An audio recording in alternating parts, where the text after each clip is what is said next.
네, 오늘도 주님의 은혜가 충만한 거룩한 주일이 되시기 바라겠습니다. 이제 경건한 마음으로 하나님께 기도드리심으로 10월 마지막 주 주일 예배를 하나님께 드리겠습니다. 다 같이 기도드리겠습니다.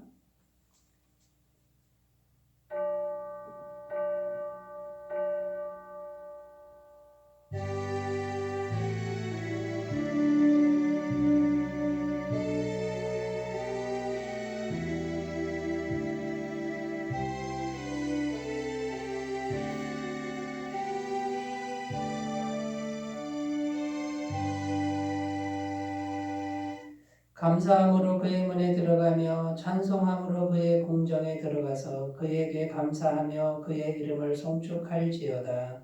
여호와는 선하시니 그의 인자하심이 영원하고 그의 성실하심이 대대에 이르리로다. 아멘.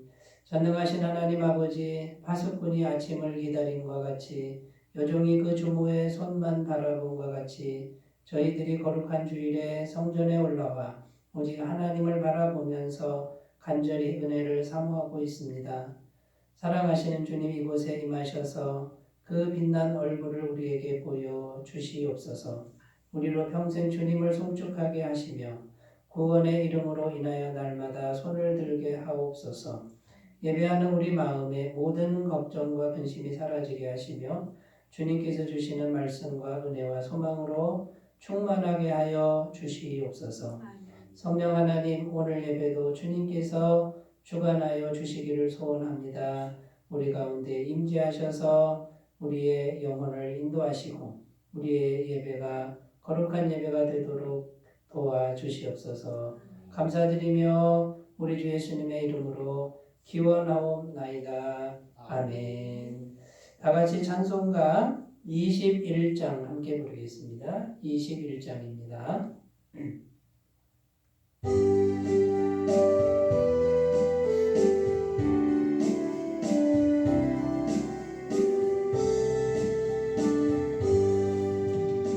다 찬양하여라 전능왕 창조의 주께 내 혼아 주 찬양 평강과 구원의 주님 성도들아 주 앞에 이제 나와 즐겁게 찬양하여라. 다 찬양하여라. 놀라운 만유의 주께 포근한 날개 밑 늘 품어 주시는 주님 성도들아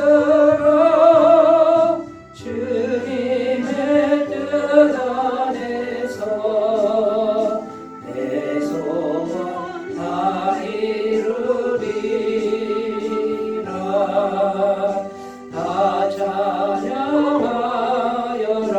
온 몸과 마음을 바쳐 이 세상 만물이 주 앞에 다 나와 찬양 성도들아 기쁘게 소리 높여 영원히 찬양하여라.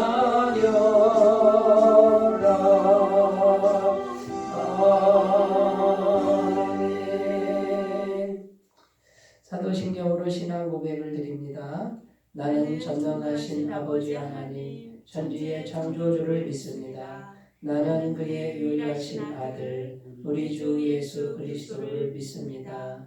그는 성령으로 잉태되어 동정녀 마리아에게서 나시고 본디오 빌라도에게 고난을 받아 십자가에 못 박혀 죽으시고 장사된 지 사흘 만에 죽은 자 가운데서 다시 살아나셨으며 하늘에 오르시어 전능하신 아버지 하나님 우편에 앉아 계시다가 거기로부터 살아있는 자와 죽은 자를 심판하러 오십니다. 나는 성령을 믿으며 거룩한 공교회와 성도의 교제와 죄를 용서받는 것과 몸의 부활과 영생을 믿습니다. 아멘. 오늘 우리에게 주시는 하나님 말씀은 구약성경 사사기 3장 29절에서 31절 말씀입니다. 사사기 3장 29절에서 31절까지 말씀입니다. 구약성경 365페이지 사사기 3장 29절에서 31절까지 말씀을 제가 봉독해 드리겠습니다. 그때에 모압 사람 약 10,000명을 죽였으니 모두 장사요 모두 용사라. 한 사람도 도망하지 못하였더라. 그날에 모압이 이스라엘 수하에 굴복하매 그 땅이 80년 동안 평온하였더라.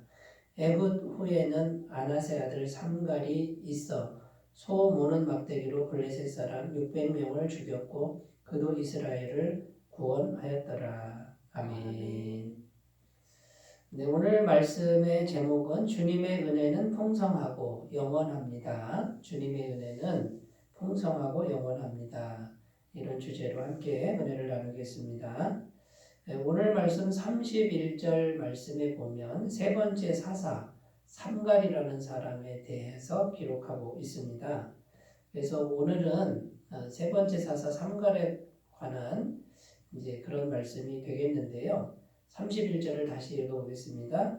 에훗 후에는 아나세 아들 삼갈이 있어 소 모는 막대기로 블레셋 사람 600명을 죽였고 그도 이스라엘을 구원하였더라. 자, 삼갈에 대한 그 기록이 나오는데 특징을 보면 단 한 절만 기록이 되어 있다는 겁니다. 삼갈이라고 나오는데 이 사람이 사사다라는 그런 기록도 없고 그 다음에 이 삼갈에게 뭐 하나님의 영이 임했다 이런 내용도 보이지 않습니다. 이스라엘을 구원하는 내용에 있어서도요. 두 번째 사사 에훗은 굉장히 길게 기록되어 있습니다. 굉장히 많은 양을 할애하고 있는데 삼갈은 그냥 딱 한 절입니다. 그러면 어떤 느낌이 드냐면 이 사람 삼갈은 별로 대단한 사람이 아닌가 보다 이런 느낌을 주는 것이 이제 오늘 본문이 우리에게 주는 그런 뉘앙스라고 할 수 있는 것이죠. 그런데 31절 끝부분에 보면 그도 이스라엘을 구원하였더라 이렇게 분명히 기록합니다.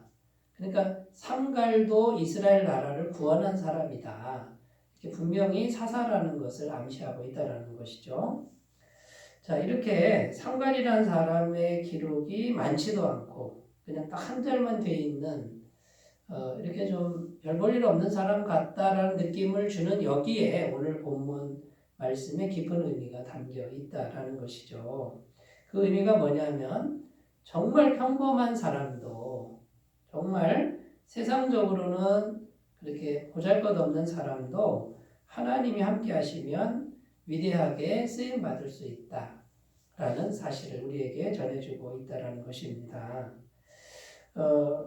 그래서 정말 평범한 사람, 뭐 이렇게 막 화려하지도 않고 대단하지도 않지만 하나님이 함께 하시면 사사가 될 수 있다. 구원자가 될 수 있고 위대하게 쓰임받을 수 있다라는 것이죠. 그래서 오늘 말씀의 핵심이 뭐냐면 아무리 평범하고 보잘것없어도 하나님과 어떻게든 연결되는 게 중요하다. 이런 의미가 되겠습니다. 하나님과 연결되기만 하면 하나님의 은혜는 너무나도 풍성하고 너무나도 영원하다. 엄청나게 영원한 은혜. 이런 것이 계속 공급이 된다라는 그런 의미가 되겠습니다. 그래서 오늘 본문 말씀을 중심으로 우리가 하나씩 살펴보면서 오늘도 하나님의 은혜를 생각해 보도록 하겠습니다. 첫 번째, 주님의 은혜는 풍성합니다. 이런 주제입니다. 우리가 31절만 읽은 게 아니고요. 29절도 읽었는데 29절, 30절은 두 번째 사사 에훗에 관한 내용이죠. 29절에 보면 에훗이 모압 사람 10,000명을 죽였다 이렇게 기록하고 있습니다. 그 모두 장사요 용사다. 그런데 이 모압 장수고 용사를 10,000명이나 죽인 이 에훗이 지난주에 우리가 살펴봤지만 왼손잡이다 이렇게 되어 있습니다. 왼손잡이라는 뜻은 오른손을 쓰지 못하는 장애를 가졌다라는 것이죠. 그러니까 에훗을 봐도요, 에훗의 한 사람의 능력으로 모압 장수 10,000명을 죽일 리는 없습니다. 그러니까 이거는 하나님의 은혜가 함께했다 이제 그런 내용이 되는 거죠. 31절에 삼갈에 대한 이야기도 보면 소 모는 막대기로 블레셋 사람 600명을 죽였다 이렇게 되어 있습니다. 여러분 소 모는 막대기라고 되어 있는데 이게 무슨 전쟁 무기가 아니지 않습니까? 농사짓는 무기인데 그걸로 블레셋 사람 600명을 죽였다 이 말은 지금 삼갈이 자기 혼자 힘으로 했다라는 것이 아니라 하나님의 은혜가 함께 했다라는 것을 지금 증거해주고 있다라는 것입니다. 그래서 하나님과 연결되기만 하면 하나님의 은혜는 너무나도 풍성하다. 이것을 오늘 성경 본문은 증거해주고 있다라는 것입니다. 여러분 하나님의 은혜가 풍성하다라는 것은 성경 전체에 가득 들어 있습니다. 이스라엘 백성들이 애굽에서 종살이를 노예 생활을 400년 이상 하다가 구원받아서 홍해를 건너서 광야를 갑니다. 광야길을 가는데 이 광야에는 먹을 것이 없었습니다. 그런데 하나님이 이 200만 명이 넘는 거의 300만 명 가까이 되는 이스라엘 백성들을 먹이시는데 40년을 먹이시는데 매일 아침 만나를 내립니다. 여러분 그 만나의 양이 얼마나 될 것 같습니까? 여러분 200만 명이면 얼마나 많은 인구인지 아십니까? 그런데 그 200만 명을 매일 아침 하늘에서 내리는 만나로 먹였다라고 생각해 보십시오. 짐승들도 있고요. 그럼 그 만나의 양이 산같이 많았을 겁니다. 아마 엄청나게 많았을 겁니다. 근데 그걸 한 번도 아니고 1년도 아니고 40년을 틀림없이 매일 아침이면 만나를 내리는 그 하나님의 은혜를 한번 생각해 보십시오. 얼마나 풍성합니까? 하나님의 은혜는 마르지 않습니다. 메추라기 떼들도 한 달간 먹을 양을 메추라기 떼를 떨어뜨렸다고 성경에 증언하고 있고요. 반석에서 생수가 나오게 하는데 그 생수의 양이 얼마나 되겠습니까? 뭐 생수 몇 트럭 가지고 되겠습니까? 이 생수가 계속해서 뿜어져 나오는 생수라는 거죠. 그래서 성경에 보면은 이렇게 하나님의 은혜는 너무나도 풍성합니다. 그러면 문제가 뭐냐면 그 하나님과 연결되는 게 중요하다는 거죠. 하나님과 연결이 돼서 연결되기만 하면 그 풍성한 은혜는 다함이 없이 마르지 않게 계속해서 우리에게 공급이 될 수 있다라는 것이죠. 구약 성경에 보면 사르밧 과부 이야기가 나오는데 엘리야 선지자가 그 집에 가지요. 3년 6개월을 흉년이 이제 옵니다. 그 흉년이 먹을 게 다 떨어졌는데 그 사르밧 과부 집에는 먹을 게 떨어지지 않습니다. 열왕기상 17장 15절 16절 말씀입니다. 그가 가서 엘리야의 말대로 하였더니 그와 엘리야와 그의 식구가 여러 날 먹었으나 여호와께서 엘리야를 통하여 하신 말씀같이 통에 가루가 떨어지지 아니하고 병에 기름이 없어지지 아니하니라. 가루통에 가루가 계속 먹으면 또 생겨나고 먹으면 또 생겨나고 그런데 가루가 막 쌓여가지고 그거 팔아서 재벌됐다는 말은 없어요. 그런데 그만큼이 항상 들어오는 거예요. 기름이 막 많아진 건 아닙니다. 그런데 떨어지면 또 들어오고 떨어지면 또 들어오고. 여러분 성경이 말하는 하나님 은혜의 풍성함이 이런 겁니다. 많이 쌓아가지고 막 부자 되고 이런 거를 성경이 말하는 게 아니라 필요한 만큼은 하나님이 언제든지 하나님과 연결되면 마르지 않게 풍성한 은혜를 공급하신다라고 하는 것이 성경이 말씀하는 것이라는 거죠. 그리고 이 성경은 분명히 말씀하고 있습니다. 우리에게 하나님과 연결되기만 하면 천국의 풍성함을 모두 주시려고 지금 준비하고 있다. 이 천국의 풍성함 부족함이 전혀 없는 영생의 나라 아닙니까? 그 모든 것이 지금 예수 그리스도 이름으로 우리에게 다 공급되고 있다라는 것이죠. 로마서 4장 17절입니다. 기록된 바 내가 너를 많은 민족의 조상으로 세웠다 하신과 같으니 그가 믿은 바 하나님은 죽은 자를 살리시며 없는 것을 있는 것으로 부르시는 이시니라. 여러분, 하나님은 죽었는데도 살리시는 분이고 없는데 있게 하시는 분이다. 여러분, 그 하나님과 연결이 되면 영원한 생명이 우리에게, 생명력이 우리에게 오고요. 그 다음에요, 지금 없지만 하나님이 공급하셔서 계속 공급이 되는 겁니다. 사르밧 과부처럼 그렇게 공급하시는 은혜가 풍성한 하나님이라고 증언하고 있다라는 것이죠. 여러분, 오늘 본문 말씀을 통해서 우리에게 주시는 하나님의 음성은 하나님의 은혜는 이렇게 풍성하다. 그런데 하나님과 연결되기만 하면 그 사람이 아무리 평범한 사람이라도, 약한 사람이라도 부족함이 없고 위대하게 쓰임받을 수 있다라고 말씀하는 것을 꼭 들으셨으면 좋겠습니다. 자, 그러면 하나님의 은혜는 어떤 통로로 우리에게 오는 것입니까? 여러분, 마음이고 중심이라는 겁니다. 이 마음과 중심이 하나님과 연결되어 있어야 합니다. 하나님과 연결된 마음을 가꾸지 않으면 은혜가 우리에게 임할 수가 없다라는 거죠. 이 마음에서 다 가로막혀 있는 것이라는 거죠. 창세기 4장 4절 5절 여기 보면은 가인과 아벨이 예배드리는 이야기가 나옵니다. 읽어보겠습니다. 아벨은 자기도 양의 첫 새끼와 그 기름으로 드렸더니 여호와께서 아벨과 그의 제물은 받으셨으나 가인과 그의 제물은 받지 아니하신지라 가인이 몹시 분하여 안색이 변하니. 가인과 아벨이 똑같이 예배를 드립니다. 물론 제물은 달랐습니다만 하나님이 뭐라 그러시냐면 제물보다 그 사람을 먼저 언급합니다. 가인과 그 제물, 아벨과 그 제물 이렇게 되어 있습니다. 그러니까 가인의 중심, 아벨의 중심, 가인의 마음, 아벨의 마음을 보신 거라는 거죠. 여러분, 우리가 똑같이 예배를 드려도 똑같이 예배 드리는 현장에 마음 중심을 드리는 그런 예배가 있고요.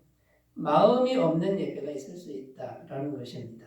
그리고 똑같은 예배 현장에 하나님과 연결되는 마음으로 드리는 예배가 있고 똑같이 예배를 드려도 마음이 하나님과 연결이 안 되는 예배가 있을 수 있다라고 말하는 겁니다. 여러분, 가인도 예배를 드렸어요. 그런데 하나님이 그 가인과 제물은 연락하지 않으셨다고 분명히 말씀하고 있는 겁니다.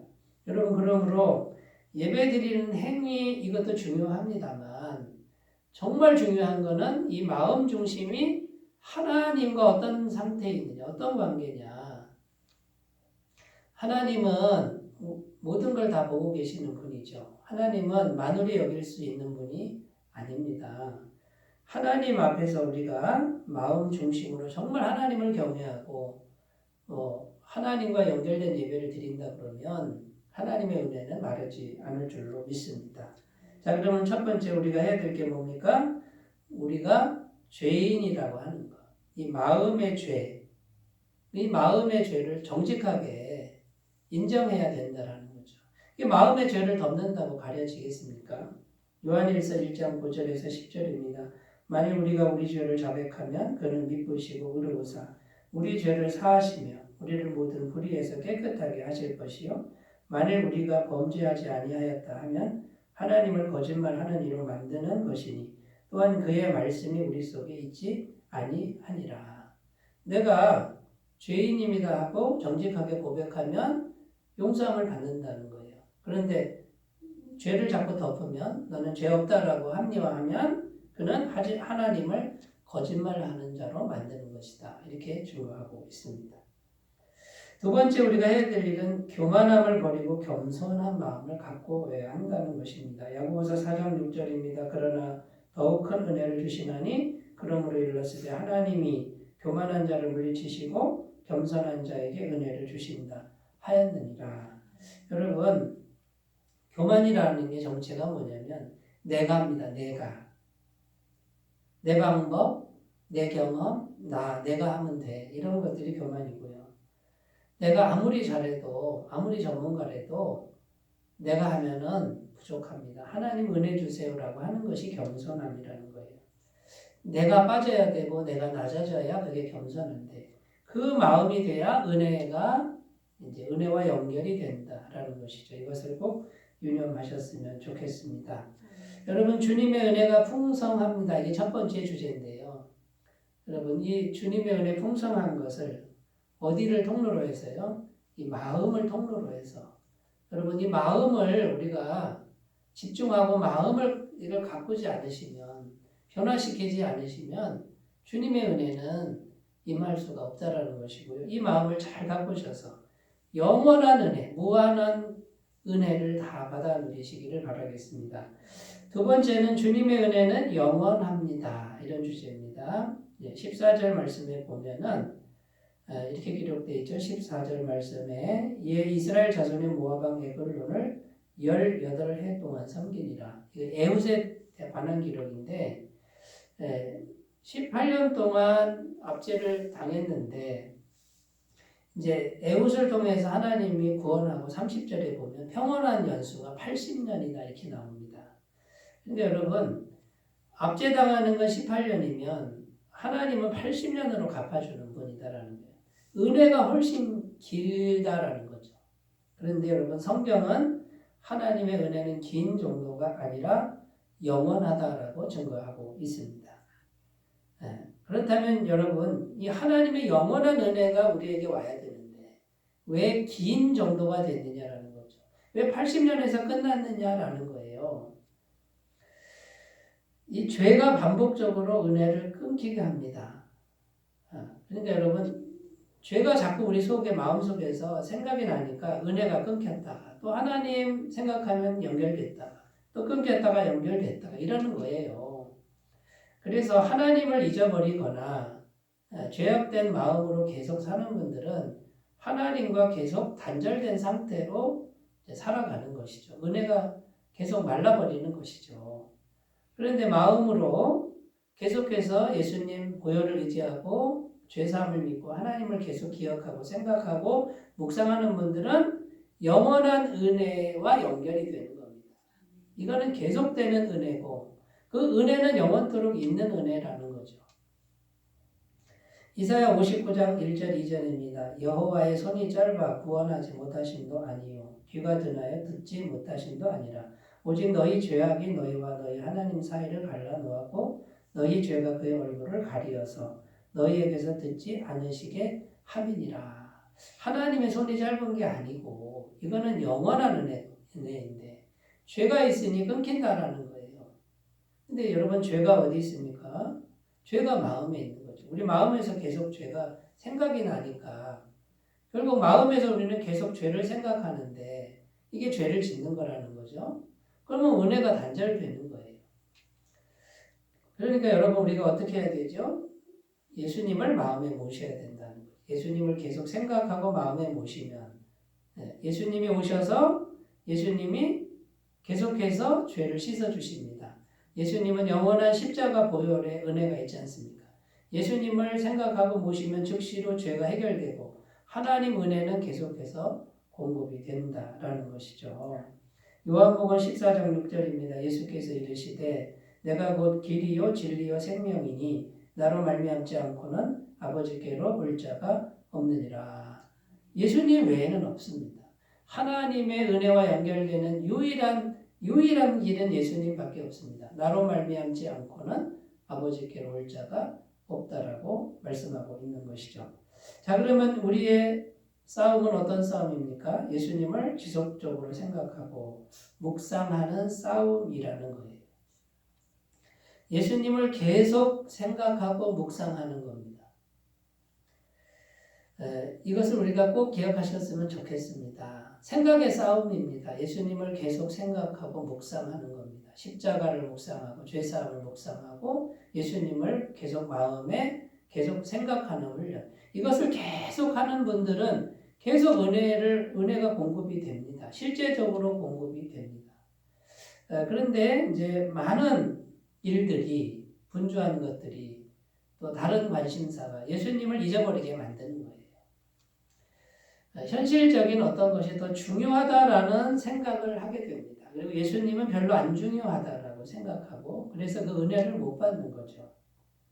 시편 1편에서 1절 3절입니다. 복 있는 사람은 악인들의 꾀를 따르지 아니하며 죄인들의 길에 서지 아니하며 오만한 자들의 자리에 앉지 아니하고 오직 여호와의 율법을 즐거워하여 그의 율법을 주야로 묵상하는도다. 그는 시냇가에 심은 나무가 철을 따라 열매를 맺으며 그 잎사귀가 마르지 아니함 같으니 그가 하는 모든 일이 다 형통하리로다. 시편 1편에 보면 이제 핵심적인 싸움이 나옵니다. 복 있는 사람과 악인의 싸움이 생각의 싸움이라고 이렇게 나옵니다. 악인들의 꾀라고 나옵니다. 악인들도 생각을 한다는 거죠. 이게 시작이에요. 악인들은 꾀를 생각하고 있으면 그 다음에 죄인의 길에 서게 되고 조금 더 있으면 아예 오만한 자의 자리에 앉게 되는 생각이 시작인 거예요. 복 있는 사람은 말씀을 묵상하는 사람이다. 핵심 싸움이 묵상의 싸움입니다. 여러분, 하나님은 영이시기 때문에 무엇을 묵상을 많이 하느냐의 싸움이라는 것을 우리가 꼭 기억하셨으면 좋겠습니다. 여러분, 평상시에 매 순간마다 묵상 훈련을 얼마나 하고 계십니까? 여러분, 평상시에 묵상하는 훈련이 이것이 핵심이고요. 이것이 가장 중요합니다. 여러분, 우리가 찬양을 부릅니다. 찬양을 부르는데 유행가 가사처럼 부르면 안 됩니다. 찬양을 부르면서 주님을 묵상하는 겁니다. 그냥 부르는 게 아니에요. 주님을 묵상하는 거예요. 여러분, 기도를 하는데 기도 많이 안 해도 됩니다. 주님을 묵상하면 기도인 거예요. 산책을 하는데 그냥 산책하는 분들이 많죠. 건강을 위해서 하고 여러 가지 이유에서 하지만 산책하면서도 주님을 묵상하는 거예요. 독서를 해도 주님을 묵상하는 거예요. 여러분, 예배드리러 와서 묵상하지 않는 예배는 죽은 예배인 거예요. 왜냐하면 하나님이 영이시기 때문에 영과 진리로 예배드려야 되는데 이 속에 묵상하지 않는 예배는 그거는 죽은 예배예요. 하나님과 연결된 예배가 아니라는 것이죠. 그냥 겉으로 드리는 이 예배, 물론 훌륭합니다만 여러분, 그것으로는 영원한 은혜가 우리에게 공급되지 않습니다. 그러므로 여러분, 예배드리러 오셔서 훈련하셔야 되는데 고요하게 묵상하시는 훈련 꼭 하셨으면 좋겠습니다. 많은 할 말이 있어도 입을 다물고 주님께 집중하셨으면 좋겠습니다. 세 번째로 가보겠습니다. 세 번째, 주님의 은혜는 일상에서 길러집니다. 이런 주제입니다. 31절에 보면 소 모는 막대기 이렇게 나오는데 여러분, 이 소 모는 막대기가 삼갈이 평소에 늘 가지고 다니던 그런 막대기가 되는 거죠. 2m가 조금 넘는다 그러고요.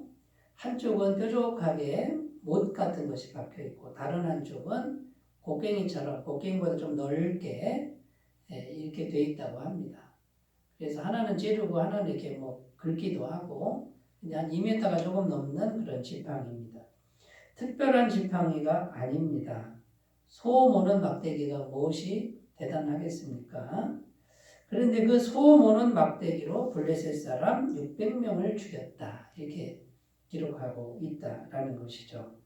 여러분, 소 모는 막대기가 아니라 삼갈의 마음이 핵심인 것이죠. 소 모는 막대기는 곧 삼갈과 같은 이제 모양인 거예요. 삼갈 같은 거예요. 소 모는 사람이 무슨 대단한 사람입니까? 그런데 삼갈은 소를 몰면서도 어떻게 한 겁니까? 소를 몰면서도 마음으로 하나님과 교제하고 있던 사람이라는 것이죠.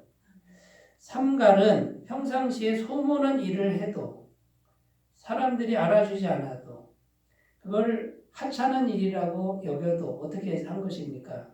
삼갈은 그 작은 일 속에서 어떻게 했어요? 주님을 묵상하고 주님과 교제하면서 그 일을 감당했다라는 것입니다. 여러분, 다윗이 언제 이스라엘 왕으로 기름 부음을 받습니까? 훌륭한 일을 했을 때가 아닙니다. 전혀 업적이 없는데 하나님이 이새의 8째 아들입니다. 막내 아들. 누구도 거들떠 보지 않는 다윗을 주목하시고 기름을 부으셨습니다. 뭘 보고요? 양치기 하는데 허드렛 일이에요. 힘든 일이고 양치기 하는 그 다윗이 항상 하나님과 기도하고 교통하는 그 중심을 보시고 사무엘 선지자, 그 시대의 당대의 최고의 선지자를 보내서 차기 왕으로 기름을 붓습니다. 여러분, 위대한 왕, 이스라엘의 최대의 성군이죠. 다윗 왕이 하나님께서 주목하신 때가 언제냐면 골리앗을 무너뜨릴 때가 아니고 왕이 됐을 때가 아니라는 거예요. 가장 작은 일을 했을 그때의 중심이 어떠했느냐, 그걸 보시고 왕으로 선택하셨다라는 거예요. 여러분, 위대한 구원자 모세가 있습니다. 이 모세를 보시면 모세가 언제 하나님의 부르심을 받습니까? 80세 아닙니까? 인생 다 끝난, 이제 인생 접고 죽음을 준비해야 될 나이에 하나님이 모세를 부르십니다. 왜 그때 모세를 부르셨을까요? 모세의 마음속에 하나님 외에 남은 게 없는 거예요. 젊음의 혈기도 없고 야망도 없고 그 다음에요, 자기가 가지고 있는 어떤 비전이나 꿈도 전혀 없고 오로지 하나님 한 분만 남은 빈 마음. 정말 가난한 마음이죠. 형편도 가난했습니다. 그런데 하나님은 그때 모세를 부르시는 거예요. 왜 그렇습니까? 그 모세의 마음에 하나님이 들어갈 공간이 이제 생긴 겁니다. 하나님만 남은 마음인 거예요. 그런데 이 모세가 40년 동안 미디안 광야에서 양을 칩니다. 아무도 알아주지 않습니다. 인생의 실패자처럼 산 거예요. 그런데 그 일을 하면서도 모세는 하나님 한 분은 남아있는 거죠. 하나님과 교통하는 심령을 갖춘 것이라는 거예요. 여러분, 주님의 은혜라고 하는 것은 내가 대단한 일을 해서 오는 게 아니라는 것입니다. 그리고 주님의 은혜라는 것은 특별한 일을 한다고 오는 게 아니라는 거예요. 지금 내 앞에 있는 작은 일, 그 작은 일 속에서 주님과 교통하는 마음의 훈련을 하는 사람에게 은혜는 얼마든지 시작되고 그 은혜는 길러진다라는 것입니다. 미가서 6장 6절에서 8절 말씀입니다. 내가 무엇을 가지고 여호와 앞에 나아가며 높으신 하나님께 경배할까? 내가 번제물로 1년 된 송아지를 가지고 그 앞에 나아갈까? 여호와께서 천천의 순양이나 만만의 강물 같은 기름을 기뻐하실까? 내 허물을 위하여 내 맏아들을 내 영혼의 죄로 말미암아 내 몸에 열매를 드릴까? 사람아, 주께서 선한 것이 무엇임을 내게 보이셨나니 여호와께서 내게 구하시는 것은 오직 정의를 행하며 인자를 사랑하며 겸손하게 내 하나님과 함께 행하는 것이 아니냐. 지금 이 선지자가 하나님께 뭔가 대단한 걸 드리려고 생각을 했다라는 거죠. 천천의 순양, 만만의 강물, 천천이면요 1000 곱하기 1000, 엄청나게 많은 순양을 드릴까? 내 맏아들까지 드릴까? 가장 비싼 기름을 1000 곱하기 10,000 정도 드릴까? 그런데 깨달은 게 뭡니까? 사람아, 주께서 선한 것이 무엇임을 보이셨는데 그게 뭐냐면 정의를 사랑하고 인자를 사랑하고, 정의를 행하고 인자는 사랑을 베풀으라는 거예요. 겸손하게 하나님과 그냥 동행하는 것이다. 너가 서 있는 자리가 어떤 자리든지 겸손하게 마음이 하나님과 동행하는 것, 이게 선한 것이다. 주께서 원하시는 것이다 라고 말씀하고 있다라는 것입니다. 여러분, 지금 내가 처해 있는 그 자리에서 주님과 교통하지 못하는 분들은, 그게 훈련이 안 되는 분들은 큰 일을 맡겨도 역시 똑같습니다. 그러나 지금 내가 서 있는 자리가 아무리 작아도 거기서 주님과 틀림없이 교제하는 분들은 큰 일을 맡겨도 주님과 교제할 것이고 그 일을 하나님의 은혜로 능력으로 잘 감당하게 될 줄로 믿습니다. 사무엘상 16장 7절입니다. 여호와께서 사무엘에게 이르시되 그의 용모와 키를 보지 말라. 내가 이미 그를 보렸노라. 내가 보는 것은 사람과 같지 아니하니 사람은 외모를 보거니와 나 여호와는 중심을 보느니라 하시더라. 여러분, 외모는 하나님이 안 보신대. 내가 이미 그를 버렸다 그럽니다. 외적인 걸로 우리가 자꾸만 판단하는 이런 것들은 세상에서는 하는 일들이고, 하나님 믿는 우리들은 외적인 건 이제 졸업을 해야 됩니다. 여러분, 마음 중심, 하나님이 보시는 그 중심이 하나님 보시기 어떠한가, 이것을 잘 가꾸셨으면 좋겠습니다. 작은 일 속에서 주님을 묵상하고 있습니까? 또 작은 일 속에서 주님을 선택하고 있습니까? 이게 중요합니다. 마태복음 25장 21절입니다. 그 주인이 이르되 잘하였도다 착하고 충성된 종아, 내가 적은 일에 충성하였으매 내가 많은 것을 내게 맡기리니 내 주인의 즐거움에 참여할지어다 하고. 여기 보면요, 작은 일에 충성하는 걸 주님이 인정해야 큰 것도 맡긴다 이렇게 되어 있습니다. 그리고 주인의 즐거움에 참여할 수 있다라고 말하는 거예요. 여러분, 작은 일에 충성하지 않는 사람은 큰 것도 못합니다. 창세기 39장 9절입니다. 이 집에는 나보다 큰 이가 없으며 주인이 아무것도 내게 금하지 아니하였어도 금한 것은 당신뿐이니 당신은 그의 아내임이라. 그러면 내가 어찌 이 큰 악을 행하여 하나님께 죄를 지으리까. 요셉이 보디발 장군 아내의 유혹을 뿌리치는 장면입니다. 아무도 없었습니다. 그런데 요셉은 내가 어찌 하나님께 죄를 지으리까. 어쨌든 그 보디발 장군 아내의 청을 거절하면 이래도 죽고 저래도 죽습니다. 그런데 요셉은요, 죄를 짓지 않았다는 거예요. 아무도 보지 않는데 하나님이 보고 계신다 그 말이죠. 여러분, 이것이 내가 처해 있는 그 순간 작은 일 속에서 내가 어떤 걸 선택하느냐, 정말 하나님 보시는 그 부분을 선택하는 그 사람은 은혜가 길러집니다. 하나님과 연결됐으니까. 성경은 요셉에 대해서 어떻게 증언합니까? 보디발 장군 아내 때문에 지하 감옥에 갇혔으나 2년 만에 애굽의 국무총리가 되고 전 세계의 구원자로 쓰임받지 않습니까? 작은 일에 충성하고 목숨이 걸려 있어도 죄를 짓지 않고 하나님을 선택한 사람을 하나님이 사용하신다라고 증거하고 있지 않습니까? 사랑하는 여러분, 주님의 은혜는 풍성하고 영원합니다. 지금도 풍성하고 지금도 영원합니다. 마음 중심을 하나님께 드리십시오. 묵상하십시오. 죄를 짓지 마시고 주님을 선택하십시오. 내가 죽어도 주님의 길을 선택하십시오. 그러면 주님께서 작은 일에 충성했으니 큰 일도 내게 맡기리라는 귀한 음성을 듣게 될 줄로 믿습니다. 기도하겠습니다. 하나님 아버지, 주님의 은혜는 풍성하고 영원합니다. 삼갈이 아무리 평범해도 은혜만 임하면 위대하게 쓰임받는 것처럼 우리들도 주님의 풍성한 은혜와 영원한 은혜를 받아 위대하게 쓰임받게 하옵소서. 예수님의 이름으로 기도드립니다. 아멘. 찬송가 309장 부르겠습니다. 309장입니다.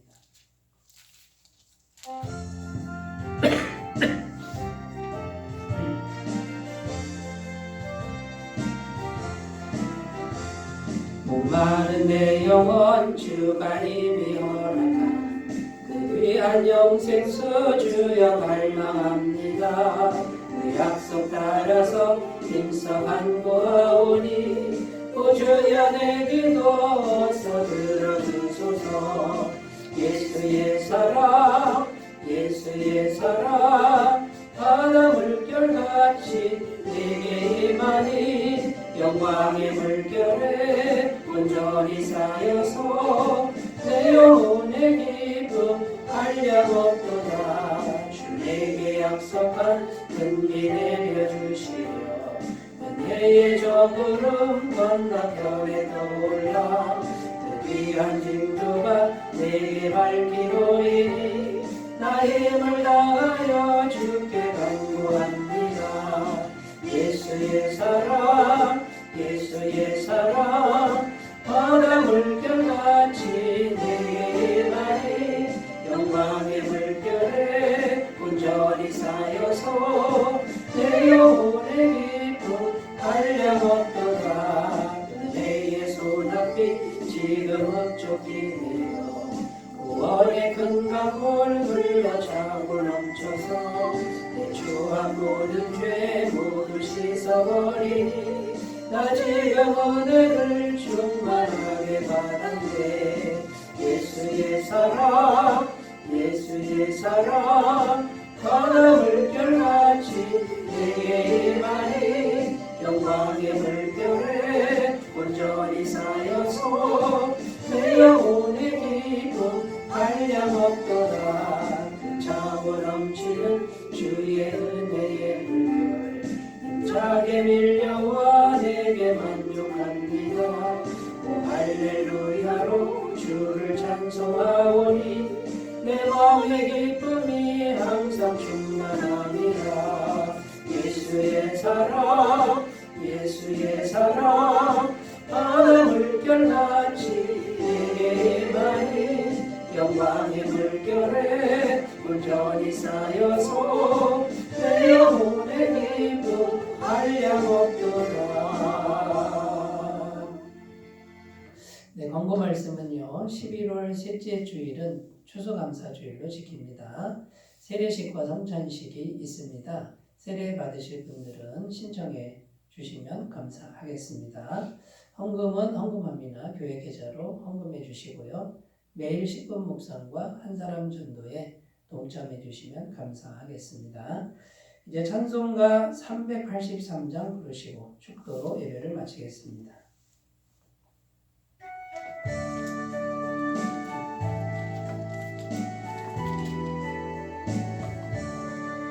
눈을 들어 산을 보니 도움 어디서 오나. 천지 지은 주 하나님 나를 도와주시네. 나의 발이 실족지 않게 주가 깨어 지키고 택한 백성 항상 지켜 길이 보호하시네. 도우시는 하나님이 내게 그늘 되시니 낮에와 밤에 달이 너를 상치 않겠네. 내게 화를 주지 않고 돈을 보호하시고 너의 주의 지금부터 영영 인도하시니. 아멘. 이제는 우리 주 예수 그리스도의 은혜와 하나님 아버지의 사랑하심과 성령님의 교통하시는 은혜가 예배를 드리는 모든 주의 백성들 위해 지금부터 영원토록 함께 하시기를 간절히 축원하옵나이다. 아멘.